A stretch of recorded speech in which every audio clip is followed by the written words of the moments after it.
This is your FBI.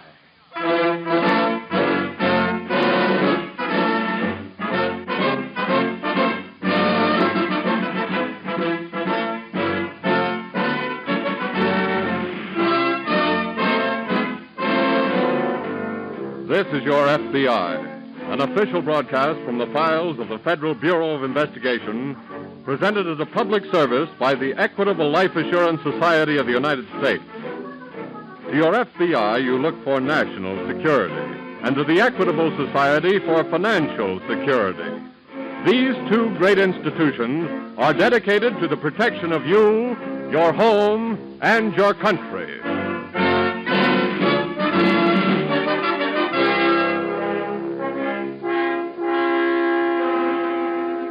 Tonight, the story of a crime against society. Extortion.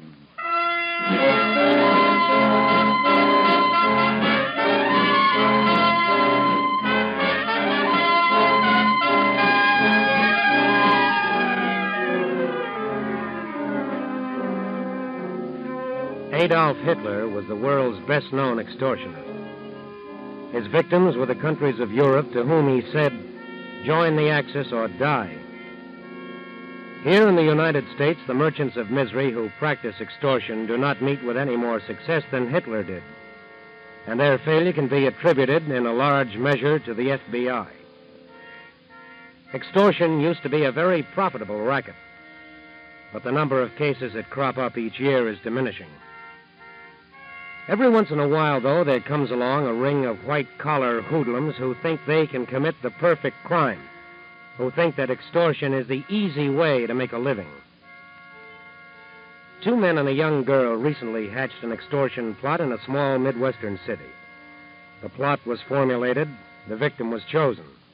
All that remained was when and how to strike. Well, Joe, maybe yes, maybe no. Maybe yes, maybe no. Maybe yes, maybe Shut no. up, Anna. Look, you can't keep stalling forever. Either you're going to do it or you're not.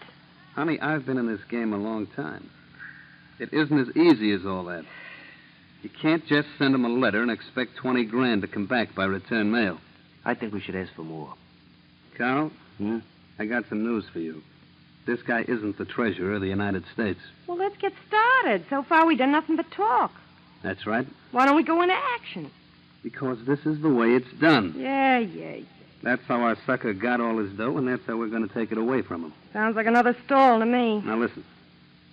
Tonight, we're going to send him 2 letters. One to his house and one to his office. Mm-hmm. Also, we're going to call him up. Hey, you want me to write the letters, Joe? Yeah. Here's a copy. Type them out on that plain paper I got in the 5 and 10. And don't handle them. Don't leave any prints on them. It's as good as signing your name. Yeah, okay. And spell everything right. Check it with a dictionary. You want to call him now? What time is it? 11:15. That's just about the time he goes to bed. Well, that's interesting. There's a reason. You know, in this business, there's a reason for everything. Yeah. Look up his number. Okay. Tonight, I want to give him something to think about. He's been sleeping too good lately. I wonder what kind of a guy he is. I don't know. I never met him in my life. I suppose he's like all rich guys. Lancaster 2141. Hmm? The number, Lancaster 2141. Well, don't just stand there. Dial it for me. Okay. Last to get started. Hey, Joe, how do you spell... Look it up. Here, Joe. Take the phone. Okay. Hello? Hello. Is this Mr. Martin? Yes?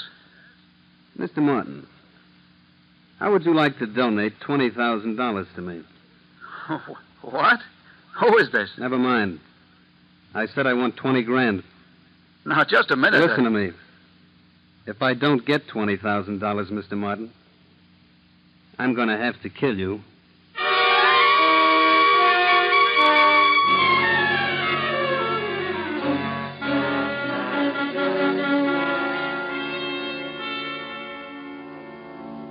When thieves hold up a bank, there is action.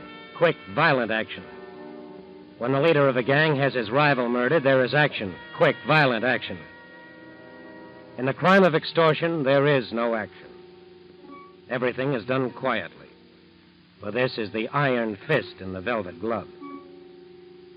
The first phone call comes late at night to keep the victim awake until the dawn. Everything is done slowly and deliberately. The extortionist works like an ancient torturer. One drop of water at a time falls on the head of the victim. The first drop of water is the midnight phone call. And in this case, as in most cases, it is having the desired effect. Hello. Hello. Answer me. Hello. What is it, dear? That's nothing. Well, it must be something. People just don't call in the middle of the night. But... No, it was a wrong number. Now, Paul, you know you can't lie to me. Who was it? A man. Well, what did he want? Oh, he... Look, dear, I told you it was the wrong number. Paul, you're worried about something that man said. What was it? It was just a practical joke. Well, this is no time of night to be playing practical jokes. Kathy, please, now let's forget the whole thing. Put out the light. Paul. Please, dear, put out the light. What did the man want? You've got to tell me. Well, he asked me to donate $20,000 to him. $20,000? Yes, he threatened me. Paul. I'll call the police in the morning. Well, how did he threaten you? What did he say? Forget it for now, dear, please. Paul, I want you to call the police at once. No, wait until morning, But you dear. must realize I'm how... sure it's just some practical joke. Now, go to sleep.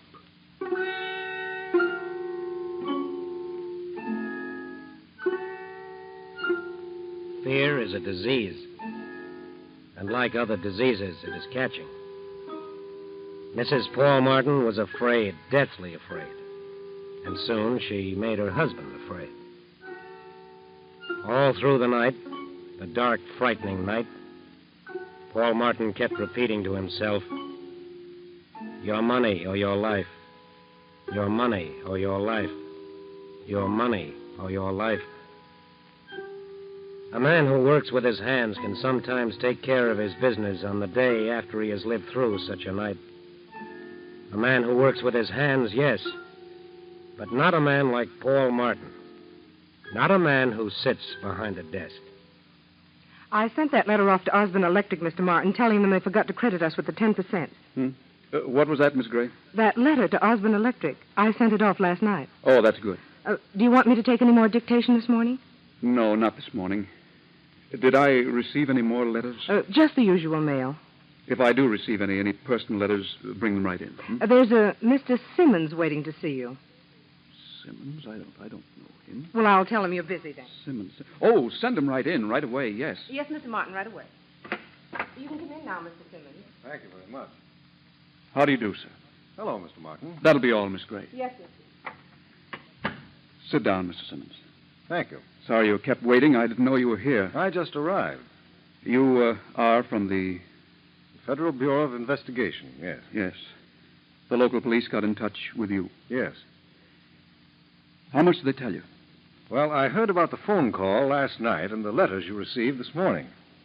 Well, you know, I thought at first it might have been a practical joke, but these letters do seem to mean business. You received one letter at home and one here at your office? That's right. Now, what am I supposed to do? Well, first of all, would you mind answering a few questions? Not at all, sir. You know of anyone who has a grudge against you? No, I explored that angle, but I can't think of anyone. Well, how about the people who work for you? No, they've been with me for years. My relationship with all of them has been extremely pleasant. Do you mind letting me see those letters you received? Not at all, sir. Let's see now. Just a minute. Here they are. Thank you. I wish there was some way I could comfort my wife. She's worrying herself sick over this. Has anyone handled these letters other than yourself? No, sir. Good. I'll send them on to Washington to be examined. I see. They'll check them for prints, handwriting, and against anything we have on file. Well, I appreciate that, Mr. Simmons, and I'm grateful for the FBI's interest. Well, the FBI couldn't have been called in on this case unless the criminals had outsmarted themselves. You see, people should be more careful what they send through the United States mail.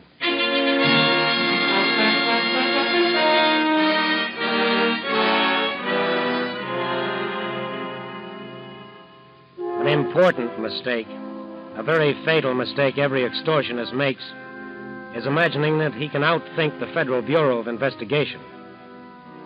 One man, if he is smart, can outthink another man. But no man, no matter how smart, can outthink a battery of laboratories, a building full of files, an agency for law enforcement that has branch offices in every corner of the land, an agency like the FBI that works 24 hours a day. Are there any fingerprints on the Martin letters? Do the letters check with any in the anonymous letter file?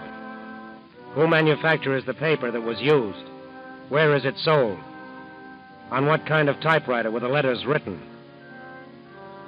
When the FBI found out the answers to these questions, it went on to others, went on to pursue other clues, and to wait for the criminals to make just one mistake. Where's Joe? What do you think? Sleeping again? Uh-huh.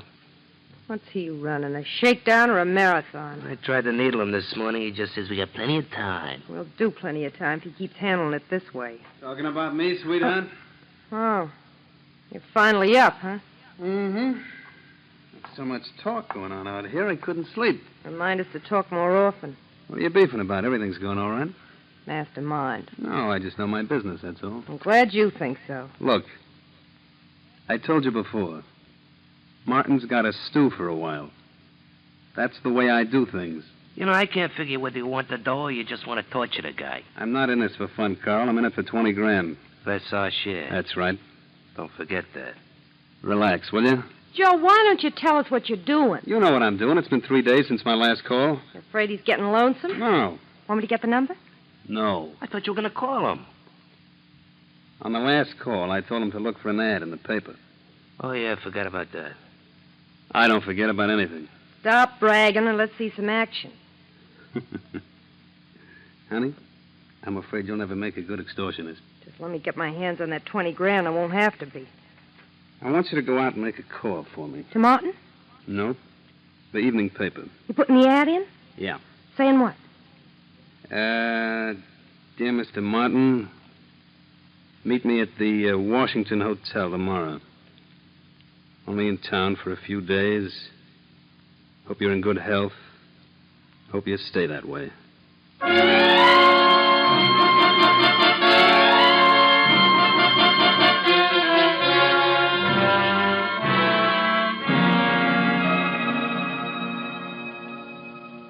Give a man enough rope and he'll hang himself is not a saying which was originated by the FBI, but it might well have been, because patience is one of their virtues. And in the Paul Martin case, the FBI was giving the extortionists all the rope they wanted. After the advertisement appeared in the paper, Paul Martin and a special agent went to the Washington Hotel. They checked in and waited for the next move. Cigarette, Mr. Martin? No, thanks. I've smoked too many now. Why don't you sit down for a while? You think I'll hear from him? Yes, I'm reasonably sure that he'll call. Well, we've been here now for over 3 hours. Seems like 3 days. 3 years. Well, unfortunately, that's part of the technique. Well, I guess that's true. Please, sit down, Mr. Martin. You walked about 100 miles. I'm sorry. I know how you feel. I think I'll call my wife again. Would that be all right? Sure, go ahead. She's so upset, you know. I know. Yes? This is room 1102. Would you please... Just a moment. I have a call for you, sir. Oh. Will you take it now? Oh, just a minute. There's a call for me. Take it. Very well. I'll take the call, operator. Yes, sir. Go ahead, please. Hello? Mr. Martin, Yes? I'm ready to do business. Oh, it's you. Yeah. Get the $20,000 ready. I'll call you at your home and let you know how to pay off. Oh, look now. Can't you tell me now? I'll tell you when I'm ready, and don't try any tricks. I know them all, and if you cross me, you're going to wind up awful dead.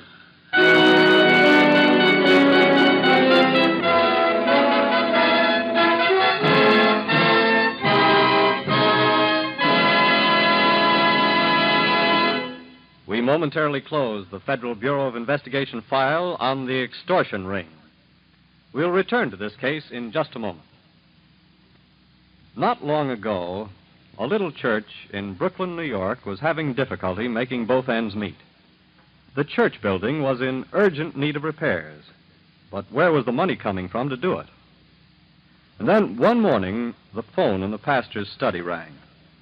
A representative of the Equitable Life Assurance Society of the United States was calling to tell a very surprising story. It seems that way back in the 1880s, 3 members of this parish had joined the Equitable Society. Their object was to create an endowment for their church, so they made it the beneficiary of their equitable policies. Well, many years passed by. The policies became paid up. But meanwhile, the 3 parishioners moved away. The policies themselves were lost, and the old pastor of the church died without leaving any record of the transaction. Everyone had forgotten about it, except the Equitable Society. You see, when an equitable member who owns a paid-up insurance policy is not heard from for a certain period of time, the society automatically starts to check up.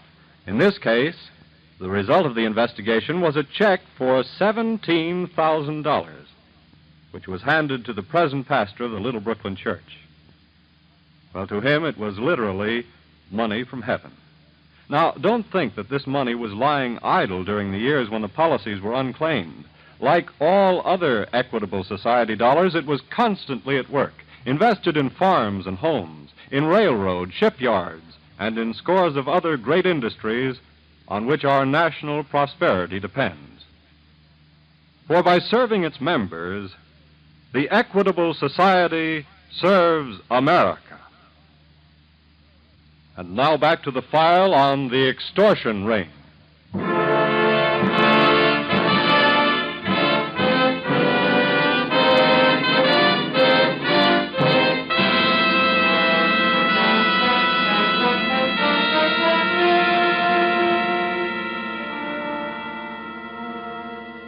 After the first phone call, the midnight phone call, the crime of extortion becomes a war of nerves. A war between the criminal and the victim. If they were the only ones concerned, the criminal would have at least a 50% chance of success. But extortion is more than a crime against one man or one family. Extortion is a crime against the people. And the victim has, as his ally, every resource of the FBI. If the criminal wants to fight a war of nerves, the FBI will fight that way. So the FBI waits. Waits for that mistake every criminal makes. It's your play, Carl. How do you expect me to concentrate on this game? It's your play. Joe, how can you think about cards at a time like this? At a time like what? At a time like this? Let's make a grab for the dough and get it over with. Take it easy, will you, honey? Oh, Joe, we don't even know what you're going to do. At least you can tell us that. When the time is right. I thought we were going to grab the dough at the hotel. That place was probably crawling with cops. Maybe it wasn't. Look, I don't know whether you know this or not, but extortion is considered illegal. When are you going to tell us how you're going to get the dough? Maybe now. Well, that's real nice of you. Yeah. Get Martin on the phone. Okay. Tomorrow afternoon, I'm going to have Martin take a train for Cleveland. He's going to stand on the rear platform, and when he gets a signal, he's going to toss us the dough and keep right on going. Oh, so that's the setup, huh? That's the setup. About 18 miles out of town, the train slows down a little. There's a shack there where we can hide. Not bad. It's perfect. Here he is, Joe. Hello? Hello, Mr. Martin. Oh, hello. Tomorrow's the day, Mr. Martin. I see. Well, what can I do? Take the 1:20 train to Cleveland. Yes? Stand on the rear platform. When you see a white flag being waved, drop the money. Well, now, would you mind repeating that, please? You heard me. Be on that train. I hope you have a pleasant trip.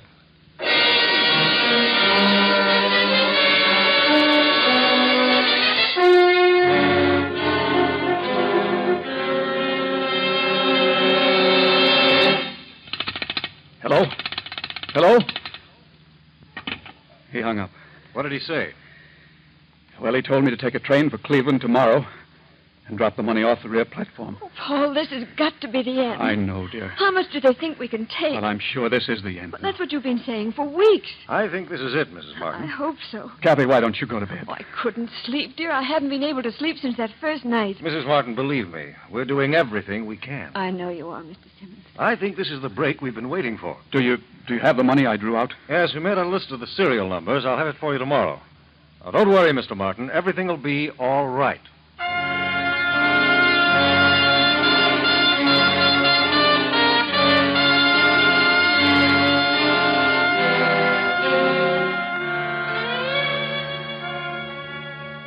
All that night, arrangements are being made. Every possible precaution must be taken to see that the criminal, once cornered, does not escape. A special car is attached to the train. Paul Martin and the special agents of the FBI are the only passengers allowed in the car. Arrangements are made with the Army Air Forces. An airplane in radio communication with the FBI will follow the train. We'll keep watching for a prearranged signal. The FBI is also stationed in radio cars at strategic points along the highway, waiting for the word to close in. The FBI has built a trap, and now the trap is being loaded with bait. Paul Martin stands on the rear platform of the special car. Simmons is crouched behind a partly open door, both watching for a white flag. Can you see anything yet, Mr. Martin? Nothing yet. Well, keep watching. Yes, sir. Simmons to plane. Right. We'll signal you with a flag as soon as we drop the money. Right. Are you in touch with the police cars? Constantly. They haven't spotted anything either. How soon do you think it'll be before we can expect some action? Can't say. These jobs don't hold too much gas. I know. I'll check back later. Right. See anything yet, Mr. Martin? No. You watch the left side. I'll watch the right. Surely. I hope they use a good-sized flag. Yes. Mr. Simmons. I see it. Drop the money. Now, signal the plane. Right. Simmons to plane. We got your signal. Nothing suspicious yet. Keep a close watch. We can't afford to miss them. There's a car parked off the highway. There's also a police car parked at the crossing just ahead. I'll have the train stopped. You tell the police car to pick me up. Okay. Keep your fingers crossed, Simmons. I think we've got your boys cornered.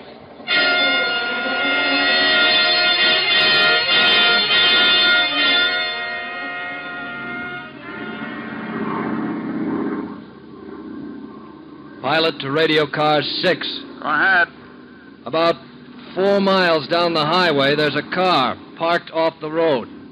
Go ahead. I'm down to about 1,000 feet. I can't make anybody out, but if they've picked up the money, that's the only car for miles around. Wait at the crossing. Simmons is having the train stopped. We'll wait for him.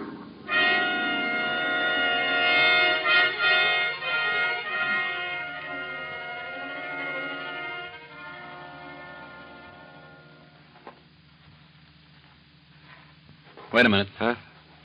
Don't go out on the road. Why not? We'll wait right here for the car. Oh, who's going to see us? We wait here. You figure we'll be entailed? No. I just never take chances. Remember? Hey, where's the package? The money? Yeah. I have it under my coat. Okay.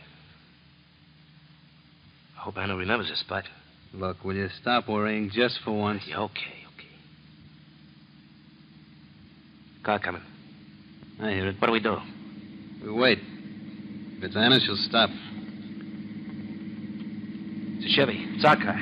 Good. Come on. Here we are, honey. Come on, Joe. Stay where you are, both of you. Huh? What is this, Anna? These guys stopped me up the road, got in the car. Who are they? We're special agents of the FBI. Joe. We're here to collect that $20,000, gentlemen, with interest.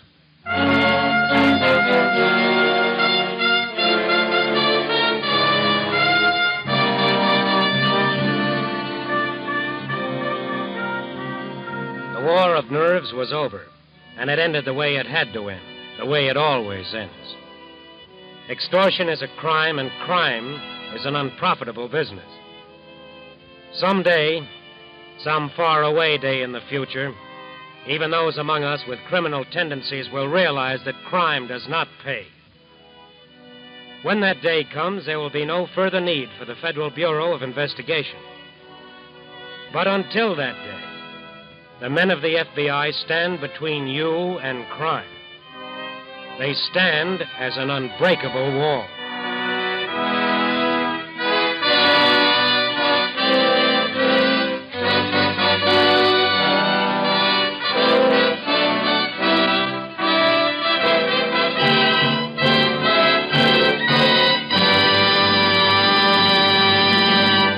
You'll hear the disposition of this case in just a moment.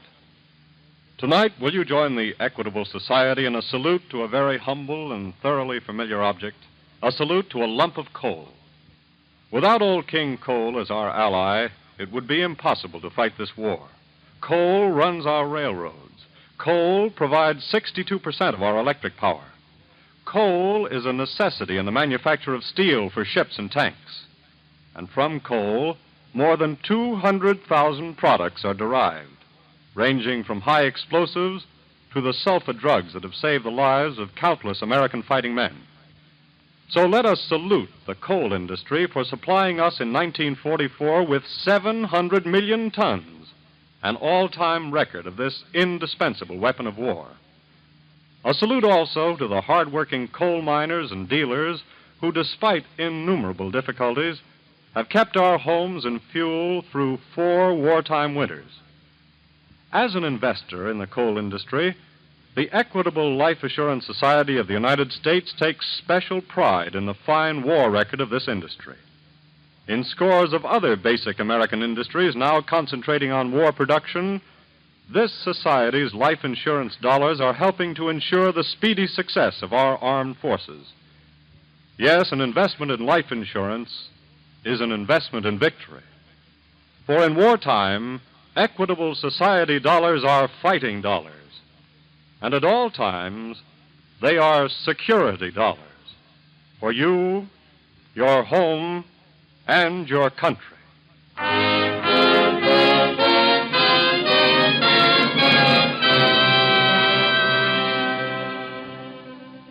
The 2 extortionists and their female accomplice were sentenced to serve 12 years in a federal penitentiary.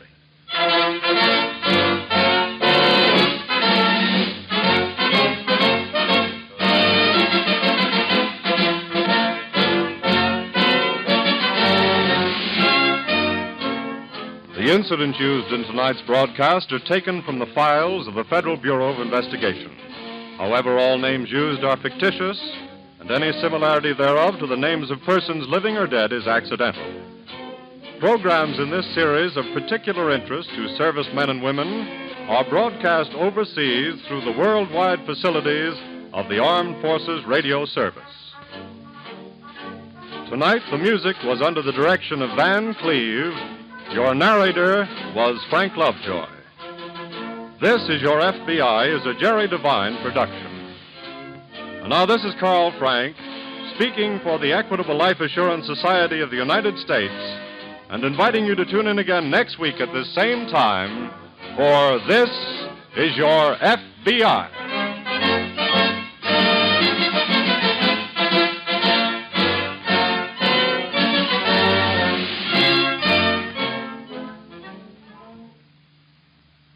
And now the Equitable Society brings you a message from the Office of War Information. In a recent message to Congress, President Truman said, and I quote, "We have no desire or intention to destroy or enslave the Japanese people. But there can be no peace in the world until the military power of Japan is destroyed with the same completeness as was the power of the European dictators. Back up our president. Stay on your war job till the job is done. Play fair by observing rationing and other wartime regulations. And keep on buying war bonds to the limit of your ability." This is the American Broadcasting Company.